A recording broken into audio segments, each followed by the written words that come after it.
8 ingin membentangkan tajuk assignment kami, iaitu Kemala.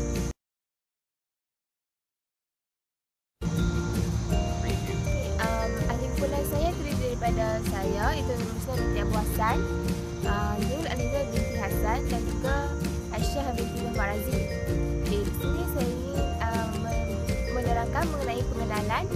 Itu kami telah menyebutkan tentang 3 aspek, iaitu latar belakang Datuk Dr. Ahmad Kamal Abdullah, kekuatan dan keistimewaan, dan juga anugerah dan pengiktirafan beliau. Beliau ni merupakan anak kepada cendekiawan ilmu duniawi yang begitu fasih dalam menuturkan bahasa Inggeris. Juga ibu beliau juga sangat meminati seni dan mampu menyanyikan berbagai jenis syair. Dalam penglibatan beliau dalam penulisan, beliau telah berjaya menghasilkan 11 buah buku kumpulan puisi, 35 buah buku antologi puisi, 10 buku kajian sastra, 4 buku kumpulan cerpen, 8 buku antologi cerpen, 4 drama, 3 buku cerita kanak-kanak dan juga lebih 50 esei dan juga kritikan sastra. Semua penulisan beliau mempunyai unsur-unsur Islam. Assalamualaikum, nama saya Nurul Aniza binti Hassan dan saya akan menceritakan tentang latar belakang Kemala. Kemala atau nama sebenarnya Datuk Dr. Ahmad Kamal Abdullah dilahirkan di Gombak, Selangor bertarikh 30 Januari 1941. Beliau dilahirkan dalam golongan keluarga yang cerdik pandai. Beliau merupakan anak ketiga daripada sepasang suami isteri yang bernama Abdullah dan Rukiah. Pada awal pendidikan, beliau mendapatkan pendidikan di beberapa buah sekolah di Kuala Lumpur. Kemudian beliau menuntut di Institut Dharma pada tahun 1956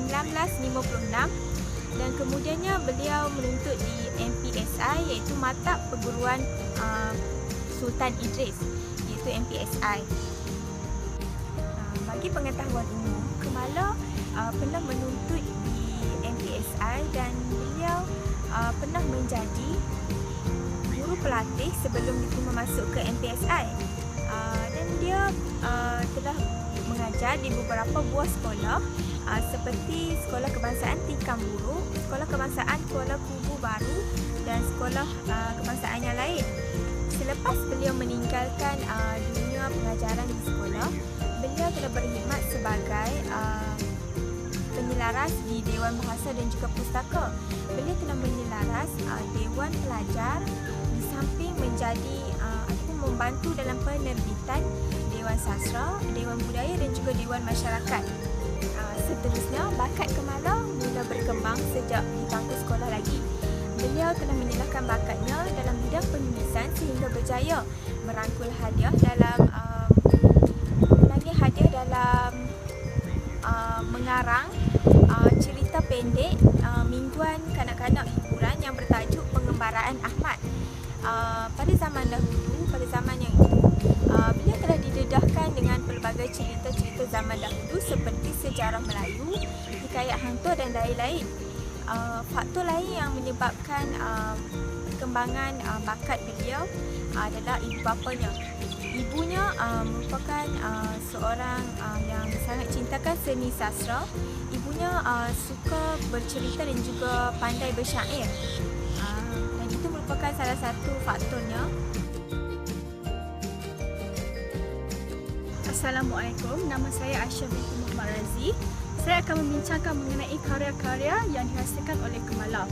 Okey, Kemala banyak terlibat dalam terdiri daripada genre puisi, sedikit dalam cerpen, drama dan kanak-kanak, tetapi banyak juga terlibat dalam penulisan esei dan buku ilmiah. Okey, menurut Muhyiddin, karya-karya Kemala ni sangat berkualiti tinggi, mempunyai ketinggian daya cipta, daya reka yang kuat, di samping aspek estetika atau keindahan yang sungguh memukau di setiap karya yang dihasilkan oleh Kemala.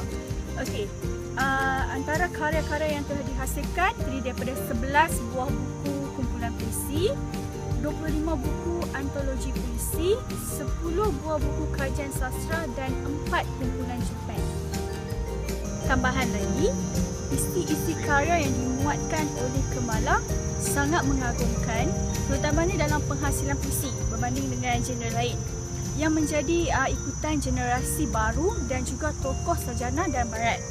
Okey, di samping itu karya-karya Kemala juga terutamanya puisi banyak telah diterjemahkan dalam bahasa asing. Contohnya bahasa Cina, Perancis, Jerman, Belanda dan banyak lagi bahasa yang diterjemahkan.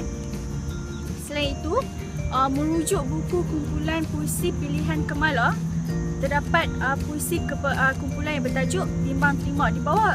Di bawah puisi itu terdapat juga pecahan puisi yang berjudul Kudaki Gunung Tinggi, Gamitan, Satu Lagu, Yakin, Disember dan banyak lagi.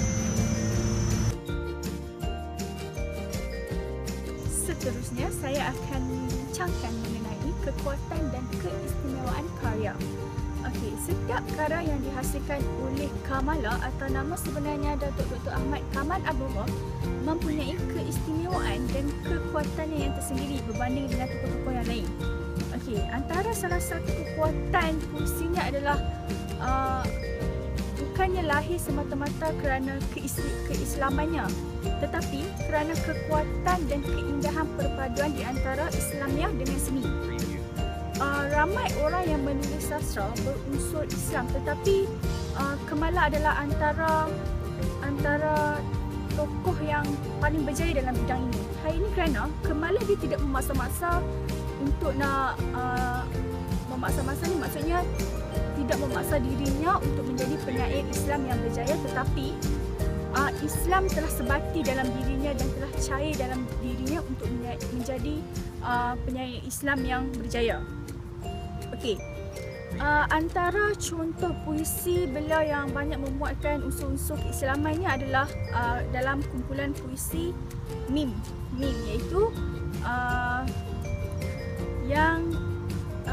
iaitu terbukti kekuatan. Okey, saya akan bagi sedikit contoh puisi dalam kumpulan puisi Mim, iaitu Daging Kenanganmu Kemala, Mim Pengorbanan Jujur, Pejuang Berlumpur-lumpur Alpa, Sesekali Peristiwa Tersungkur di Gegabahan Nafsu, Pakaianmu comot dengan lumpur, Kering noda rakan membacanya.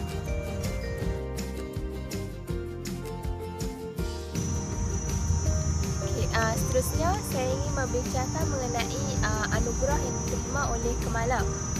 Yang pertama, beliau juga menerima anugerah Hadiah Sastra Malaysia ataupun lebih dikenali sebagai Hadiah Sastra Perdana pada tahun 1972, 1995 dan juga 1999. Beliau menerima anugerah ini kerana setiap karya yang dihasilkan beliau bercirikan universal dan juga berkisahkan tentang nilai-nilai masyarakat di Malaysia. Maksudnya beliau menerima anugerah Sea Right Award di Thailand pada tahun 1986. Beliau merupakan salah seorang wakil dari Malaysia yang menerima anugerah tersebut, di mana sebanyak 6 penyair dari Asia Tenggara, iaitu dari Brunei, Indonesia, Filipina, Singapura, Thailand dan juga Malaysia. Beliau juga menerima anugerah Datuk Paduka pada tahun 2001. Anugerah tersebut telah dikurniakan oleh Duli Yang Maha Mulia Sultan Selangor pada tahun tersebut.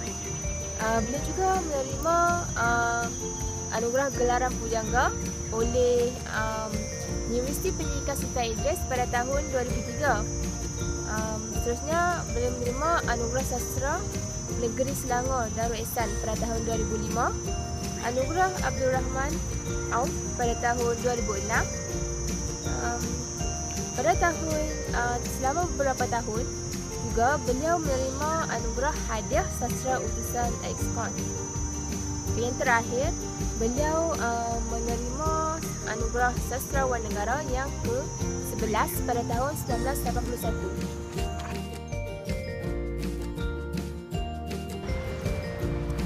Secara ringkasnya, aspek-aspek yang telah dibincangkan sebentar tadi dapat dilihat bahawa Kemala atau nama sebenarnya Datuk Dr. Ahmad Kamal Abdullah merupakan seorang yang sangat bergiat aktif dalam bidang penyairan. Beliau amat meminati seni sastra sejak kecil lagi. Beliau telah menghasilkan pelbagai karya dalam pelbagai genre seperti puisi, cerpen, drama, esei dan lain-lain lagi. Karya-karya yang telah dicipta banyak memuatkan unsur-unsur keagamaan. Beliau berkata, karya yang dihasilkan tersebut menjadi salah satu dakwah secara halus kepada masyarakat. Karya-karyanya lebih kepada mengajak umat Islam memperjuangkan dan menguatkan syariat Allah. Oleh itu, beliau telah dianugerahi tokoh sastrawan negara yang ke-11. Justru diharapkan semua masyarakat dapat mengambil iktibar daripada apa yang dibincangkan mengenai Kemala sebentar tadi.